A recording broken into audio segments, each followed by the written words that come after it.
नमस्कार मंडळी, स्वागत आहे तुमचं आमच्या चॅनलमध्ये। आवाज महामुंबईचा, शोध बातमीचा, कौल मनाचा।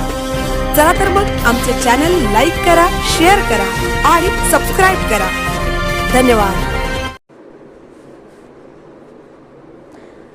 रामानंदाचार्य नरेंद्राचार्यजी यांच्या रुग्णवाहिकेची अपघातग्रस्तांना तात्काळ मदत।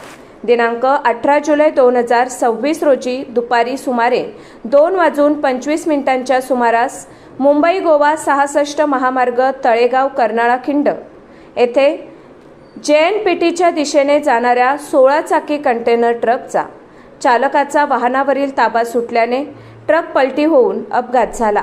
या अपघातात श्री मुन्ना कुमार चौधरी वय वर्ष 48 हे जखमी झाले असून त्यांच्या हाताला व पायाला त्याचप्रमाणे डोक्याला गंभीर दुखापत झाली आहे। अपघाताची माहिती मिळताच पळसपे कर्नाळा खिंड येथे 24 तास सेवेत कार्यरत असलेली जगद्गुरू श्रीमद रामानंदाचार्य नरेंद्राचार्यजी त्यांची मोफत रुग्णवाहिका तात्काळ घटनास्थळी दाखल झाली। रुग्णवाहिका पथकाने जखमींना प्रथमोपचार देऊन त्यांना सुरक्षितपणे नाना धर्माधिकारी जिल्हा रुग्णालयात पुढील उपचारासाठी दाखल केले।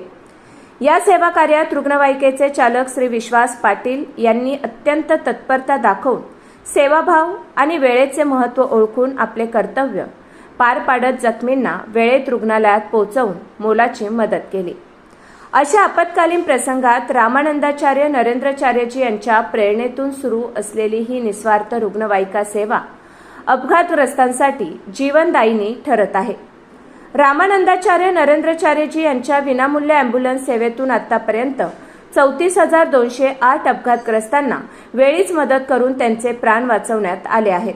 जगद्गुरू रामानंदाचार्य नरेंद्राचार्य महाराज संस्थानची रायगडमधील अँब्युलन्स कर्नाळा खिंड विठ्ठल कामत हॉटेलजवळ महामार्गावरील अपघातग्रस्तांच्या सेवेसाठी विनामूल्य तैनात करण्यात आले आहे। तरी आपण सर्वांनी महामार्गावरील अपघातग्रस्तांच्या विनामूल्य सेवेसाठी पुढील क्रमांकावर संपर्क करावा। 88 88 26 30 30 83 29 42 59 08। तुम्ही जगा, दुसऱ्याला जगवा। आवाज महामुंबईचा चॅनलसाठी मिलिंद खारपाटील, पनवेल।